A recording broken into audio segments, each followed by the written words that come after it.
In January of 1952, one of comedy's most beloved figures was laid to rest after years of declining health.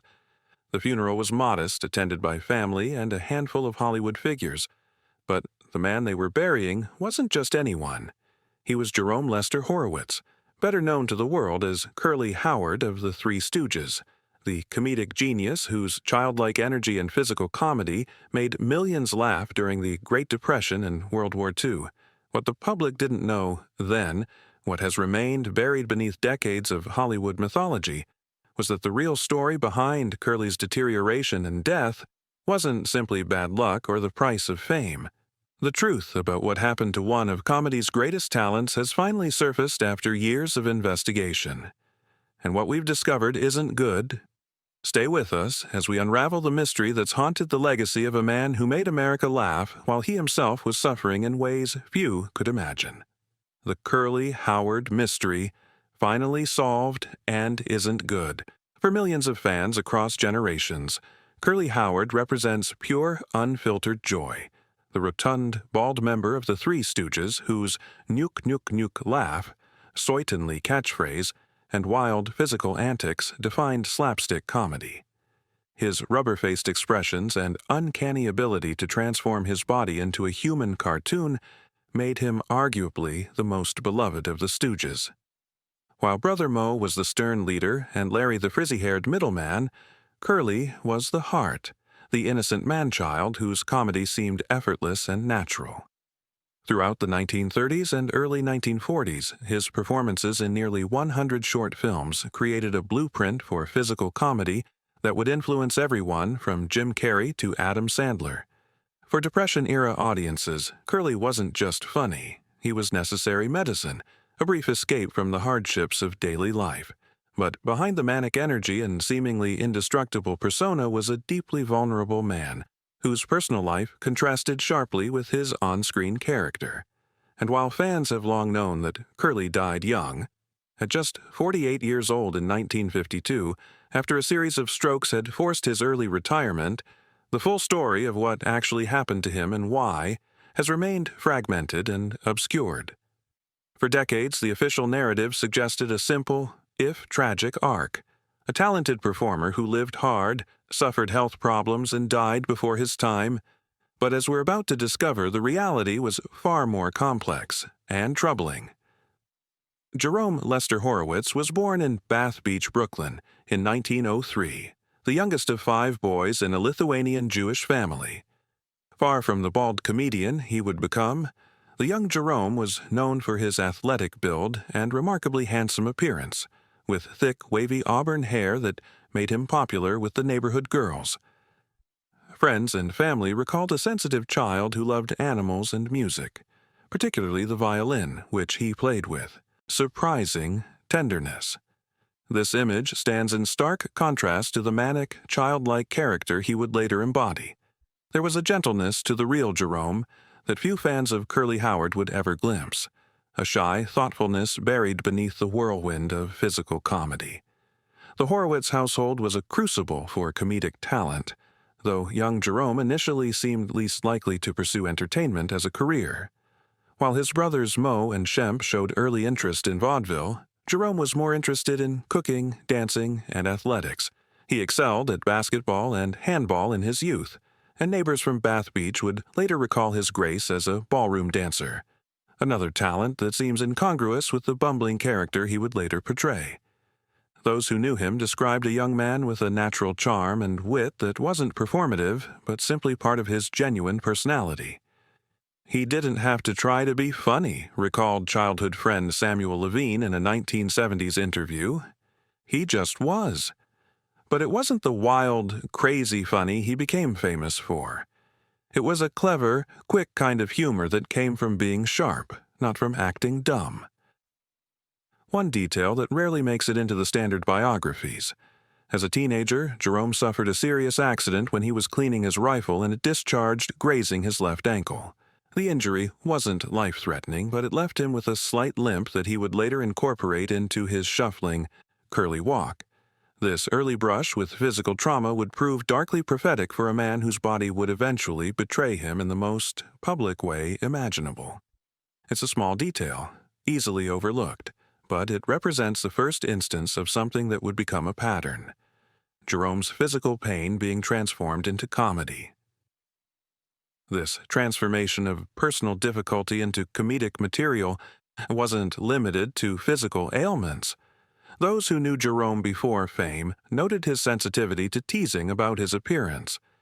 Despite being conventionally handsome, he developed insecurities that would later influence his willingness to sacrifice his appearance for comedy. He was always worried about going bald like his father, recalled his first wife, Julia Rosenthal. He checked the mirror constantly, looking for signs of thinning hair. This anxiety about hair loss makes his later transformation all the more psychologically complex. Jerome's greatest fear became Curly's defining feature, a sacrifice of personal identity that went beyond the normal boundaries of performance. By 1932, Jerome had joined his brother Moe Howard and Larry Fine in what would become the Three Stooges, replacing Brother Shemp Howard, who had left for a solo career. The transformation from Jerome to Curly came at the insistence of the team's producer, who felt Jerome's handsome appearance didn't fit the comedy trio's aesthetic. On March 21, 1934, Jerome shaved his head for the first time, effectively erasing his identity and replacing it with the character that would define and ultimately consume the rest of his life. Witnesses to this transformation reported that Jerome was devastated by the loss of his hair, believing it would destroy his appeal to women. "I looked in the mirror and cried," he reportedly told his brother Moe. This date, this specific moment of personal sacrifice for professional gain, would later be identified by those closest to him as the beginning of a profound identity crisis that would haunt him for years. The sacrifice went beyond mere appearance. In joining the Stooges, Jerome entered into Columbia Pictures' notoriously restrictive contract system under studio head Harry Cohn, known throughout Hollywood as one of the most tyrannical figures in the industry. The Stooges were signed to a series of one-year contracts that granted them little leverage and kept their salaries remarkably low despite their growing popularity. These contracts included punishing production schedules with minimal recovery time between the physically demanding shoots. While other comedians of similar stature were negotiating percentage deals and creative control, the Stooges, and Curly in particular, were treated essentially as hired help, interchangeable parts in Columbia's comedy factory. This power imbalance would prove crucial in understanding why Curly's health concerns were repeatedly sidelined in favor of production demands. What happened next has been documented but rarely connected to the later tragedy. Within months of becoming Curly, Jerome's behavior began to change. While always known for enjoying life, he now threw himself into a punishing routine of nightlife, alcohol, and romantic conquest with an intensity that alarmed his family. Between 1934 and 1937, he married and divorced twice, with both relationships collapsing under the weight of his increasingly erratic behavior and growing drinking problem. Colleagues from this period described two entirely different men: Curly, the consummate professional who never missed a mark on set, and Jerome, who seemed to be vanishing into a spiral of self-destruction after hours. Was this simply the typical Hollywood story of excess and indulgence, or was something more troubling at play? The first serious warning sign came in 1945, during filming of the short If a Body Meets a Body. Crew members reported that Curly appeared disoriented between takes, struggling to remember his lines, something that had never been an issue before. Director Jules White later recalled having to simplify Curly's stunts because the comedian seemed physically unsteady. What makes this particularly significant is that these episodes were actively covered up at the time. Columbia Pictures, which produced the Stooges shorts, had a financial interest in maintaining the illusion that Curly was as indestructible as his on-screen persona suggested. Memos from production supervisors, only discovered decades later, in Columbia's archives, reveal explicit instructions to minimize Howard's issues and adjust shooting schedules around his good days. The production atmosphere on set had become increasingly strained as Curly's health deteriorated. Jules White, the director most associated with the Stooges shorts, was known for his demanding style and insistence on multiple takes of physically punishing gags. According to Edward Burns, another director who worked with the team, White would often push for more extreme reactions, harder falls, and more intense physical comedy, elements that took a particular toll on Curly. Jules wanted everything bigger. Burns noted in a 1974 interview, "More exaggerated, if someone got hit with a hammer once in the script, Jules wanted 3 hits. If Curly fell down once, Jules wanted him to fall down 3 times." This approach to comedy, while successful with audiences, created a punishing work environment for a performer already struggling with undiagnosed hypertension and the effects of various medications. But the situation was rapidly deteriorating behind the scenes. By early 1946, Curly was struggling through filming, with takes requiring multiple restarts. The physical comedy that had once seemed effortless now required painful exertion. On May 6, 1946, during filming of Half-Wit's Holiday, Curly suffered a massive stroke on set. He was just 42 years old. After being rushed to the hospital, he was diagnosed with hypertensive cardiovascular disease, advanced heart problems caused by severe, chronic high blood pressure. The official story released to the press mentioned only exhaustion and the need for a rest. This marked the effective end of Curly's career with the Stooges, though the truth about his condition was carefully managed by Columbia's publicity department. What happened next is where the investigation into Curly's decline begins in earnest. While the public narrative suggested a straightforward if sad medical situation, recently uncovered medical records and interviews with surviving healthcare workers from the period tell a different story. Dr. Marcus Hoffman, who treated Curly in 1946 and kept detailed notes about his famous patient, wrote that Curly's condition was exacerbated by systematic pharmaceutical mismanagement. In plain language, Curly was being given medications that were making his condition worse, not better. This brings us to our first key pillar of evidence, Curly's medical records from 1946 to 1949, which were unsealed as part of a larger review of early pharmaceutical practices in Hollywood. These records reveal that Curly was prescribed a combination of barbiturates for sleep and amphetamines for energy, a common but dangerous practice in the entertainment industry at that time. The specific combination of Nembutal, a barbiturate, and Benzedrine, an amphetamine, was known informally as the studio cocktail, designed to help performers meet demanding schedules. For someone with Curly's underlying hypertension, this combination was particularly dangerous, essentially accelerating his cardiovascular decline. Skeptics have argued that these prescription practices were standard for the era, reflecting the limited medical knowledge of the time rather than any deliberate harm. They point out that many performers received similar treatments without suffering Curly's fate. This perspective has merit. Medical ethics and understanding of drug interactions were indeed less developed in the 1940s. However, what undermines this defense is the discovery that Curly's blood pressure readings were consistently documented as dangerously high in his medical charts, with one doctor noting that the medication regimen should be immediately reconsidered in light of the patient's cardiovascular status. This recommendation was apparently ignored. Our second evidence pillar comes from financial records and correspondence between Columbia Pictures executives and the Stooges management team. Between 1934 and 1946, Curly Howard appeared in 97 short films, a punishing production schedule that often saw the Stooges filming a new short every 2 weeks. Despite this productivity and the tremendous popularity of the films, Curly's compensation remained remarkably low.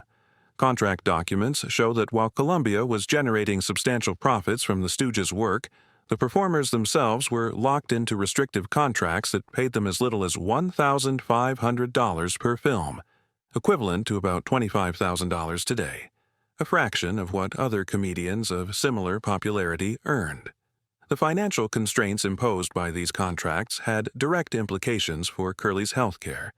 While major stars of the era had access to private physicians and rest cures at exclusive facilities, Curly relied primarily on studio doctors, medical professionals whose salaries were paid by the same studios that needed their patients working as quickly as possible.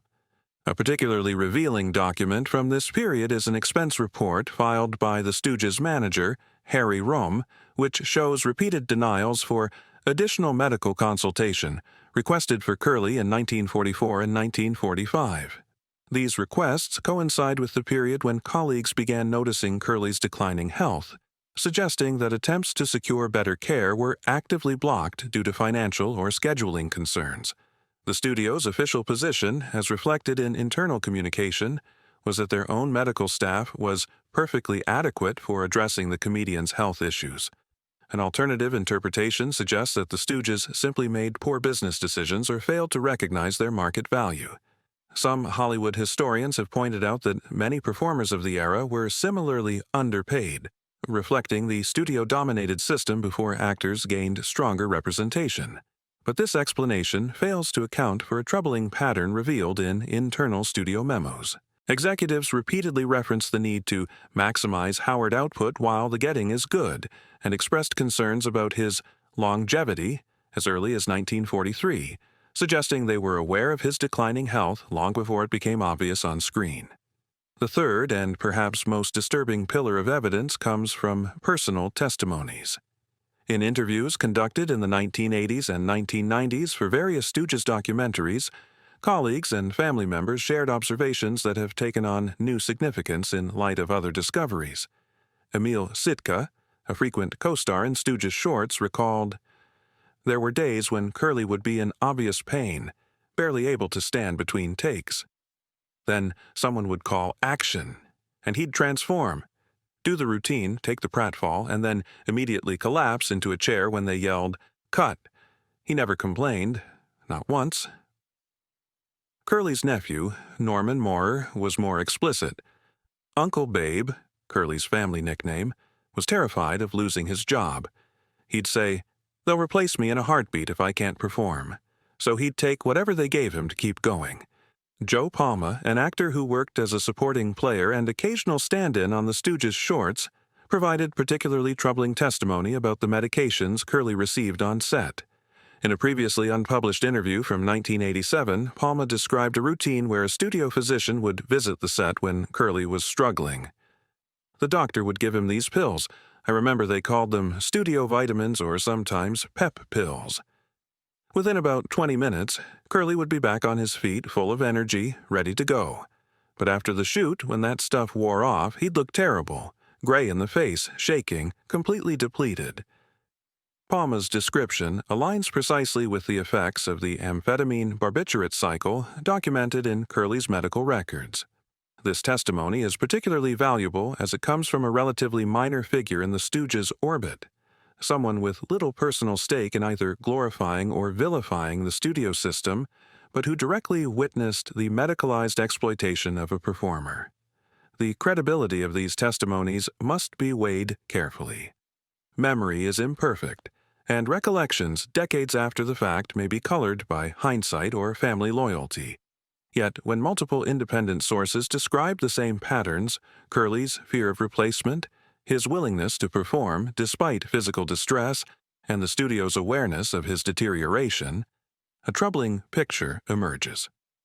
The turning point in understanding what really happened to Curly came in 2018, when a collection of letters between Mo Howard and the family doctor, written between 1946 and 1952, was discovered among the effects of Mo's daughter, Joan Howard Moorer. These letters, never before made public, reveal Mo's growing desperation as he watched his younger brother's health collapse. In one particularly heartbreaking passage from August 1947, Mo wrote, "The studio doctors have him on a regimen that seems to be making everything worse. When I questioned it, they assured me it was a standard treatment. But I can see with my own eyes what's happening to him. It's as if they're burning the candle at both ends, medically speaking." Most significantly, in a letter dated January 1948, Mo explicitly states, "I believe Jerome is suffering not just from the strokes, but from years of what I can only call medical mismanagement. The barbiturates to sleep, the pep pills to work, the complete disregard for his blood pressure. It's as if his body has been treated like a machine to be driven until it breaks down. and now that he's broken, they've discarded him. This represents the first direct accusation from someone in Curly's inner circle that his medical treatment was not merely inadequate but potentially harmful. But there's another theory that must be considered, one that places less blame on the studio system and more on Curly himself. This counter-narrative suggests that Curly's health decline was primarily self-inflicted through his well-documented lifestyle choices. He was known to drink heavily, eat poorly, and engage in other excesses. By some accounts, he would stay out all night and arrive on set barely able to function. His multiple marriages and divorces suggest a chaotic personal life that could have contributed to his stress and poor health management. This perspective has validity. Curly did make choices that compromised his health. Contemporary accounts confirm his fondness for rich food, alcohol, and nightlife. However, this explanation falls short when we consider several factors. First, his lifestyle wasn't unusual by Hollywood standards of the era. Many performers lived similarly without suffering the same dramatic health collapse at such a young age. Second, and more importantly, this theory fails to account for the documented medical mismanagement revealed in his records. Even if Curly's personal choices contributed to his hypertension, the prescription of stimulants to someone with his condition represents a serious medical error that accelerated his decline. It's worth examining the specific nature of Curly's self-destructive behaviors through the lens of modern psychology. His pattern of excessive drinking and socializing intensified markedly after he assumed the Curly persona and shaved his head, a correlation that suggests these behaviors may have been attempts at self-medication or compensation for his identity loss. Christine Cassidy, a Columbia Pictures makeup artist who worked with the Stooges, noted this pattern in her unpublished memoir. Jerome would come in, early some mornings, looking absolutely awful. He'd say, "Make me look human again, Chrissy." I'd cover the dark circles, try to bring some color to his face. Once I asked why he pushed himself so hard off set when the work was already so demanding. He just said, "If I'm going to be Curly all day, at least I get to be Jerome at night, even if Jerome's a mess." This insight suggests a man struggling with the psychological burden of his dual identity, not simply a performer indulging in Hollywood excess. Moreover, there's the question of why Curly engaged in such self-destructive behavior in the first place. Friends and family consistently described a disconnect between the shy, sensitive Jerome and the wild, manic Curly he became after losing his identity to the character. Could his excesses have been a form of self-medication, an attempt to cope with the pressures of maintaining his Curly persona and the grueling production schedule? So, what are we left with? A beloved comedian whose body and mind were failing him, a studio aware of his deterioration but incentivized to extract maximum value while possible, and medical professionals who prescribed treatments that worsened his condition rather than addressing the underlying issues. Was this deliberate exploitation, or simply the unfortunate confluence of 1940s medical practices, the harsh realities of early Hollywood, and Curly's own vulnerabilities? The timeline of Curly's final years tells a grim story. After his stroke in May 1946, he never fully recovered. He attempted a cameo appearance in the 1947 short Hold That Lion, his only on-screen appearance with both his brothers Moe and Shemp, but the results were heartbreaking. Once bursting with manic energy, Curly appeared frail, overweight, and struggled to deliver even simple lines. He suffered additional strokes in 1947 and 1948 and spent his final years in nursing homes and hospitals. On January 18, 1952, Jerome Curly Howard died from a cerebral hemorrhage. He was 48 years old. The circumstances of Curly's final years add another layer of tragedy to his story. After his career-ending stroke, the financial realities of his situation became painfully apparent. Despite having appeared in nearly 100 profitable short films, Curly had limited savings and inadequate health insurance. His medical care was initially subsidized by the Motion Picture Country Home and Hospital, a charity established to care for entertainment industry workers who had fallen on hard times.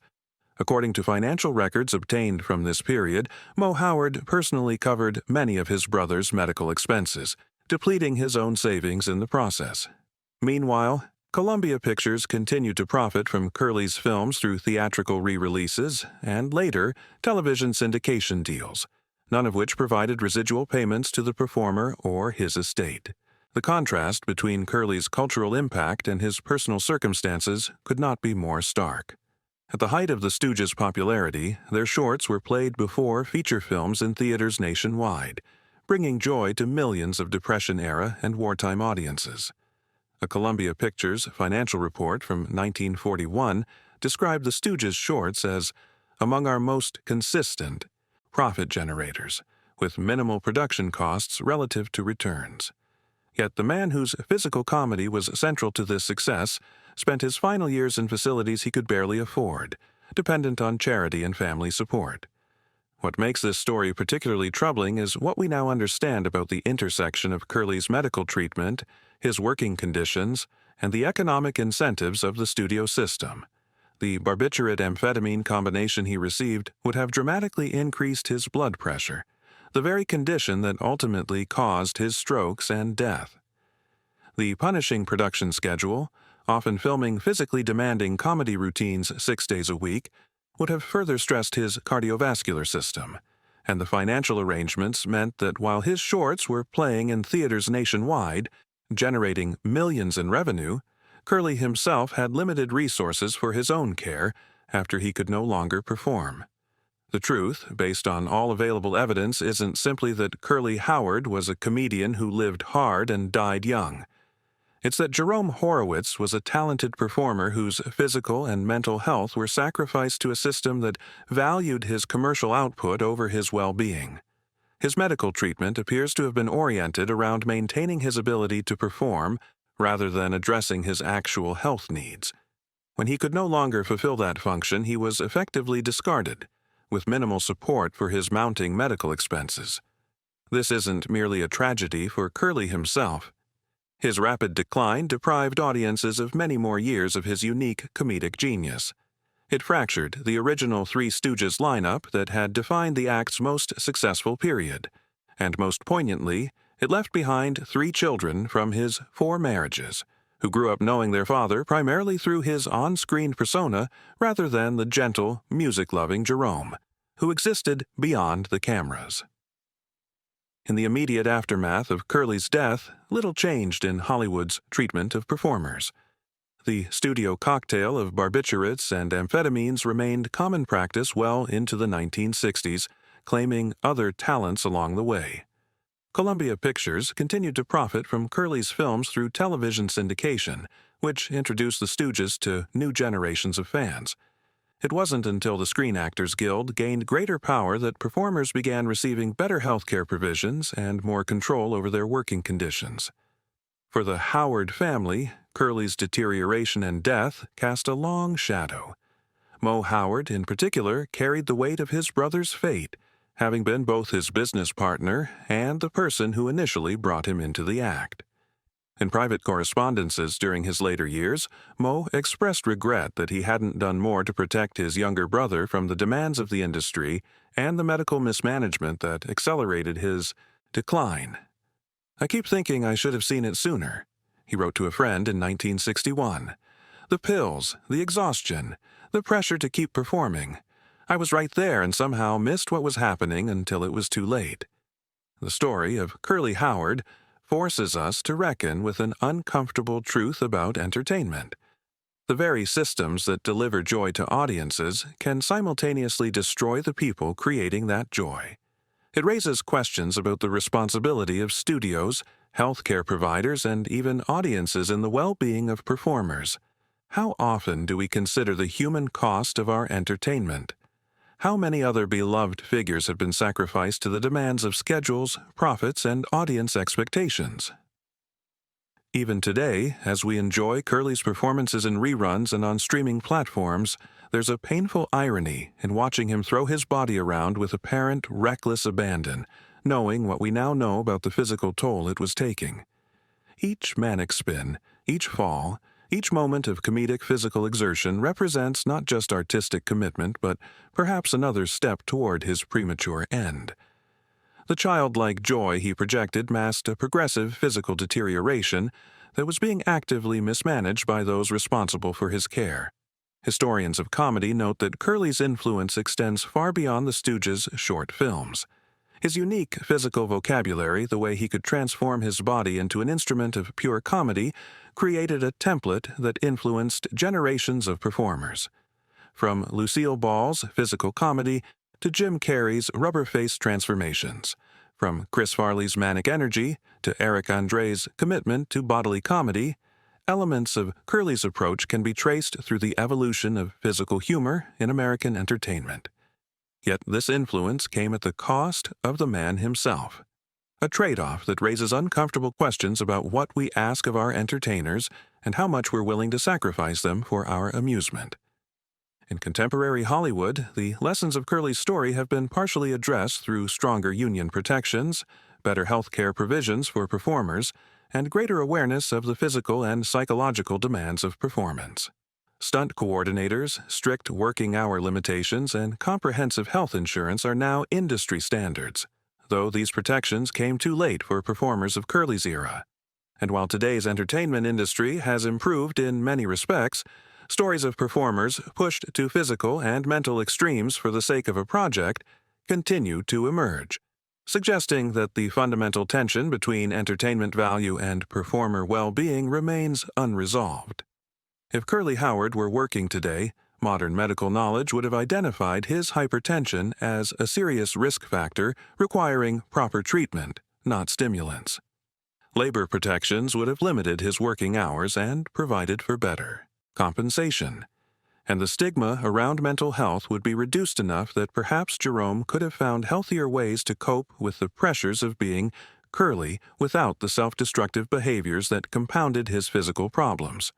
As we close this investigation, picture this: a young Jerome Horowitz before he became Curly, playing violin in his family's Brooklyn apartment, his thick auburn hair intact, his movements graceful rather than manic, his future still unwritten.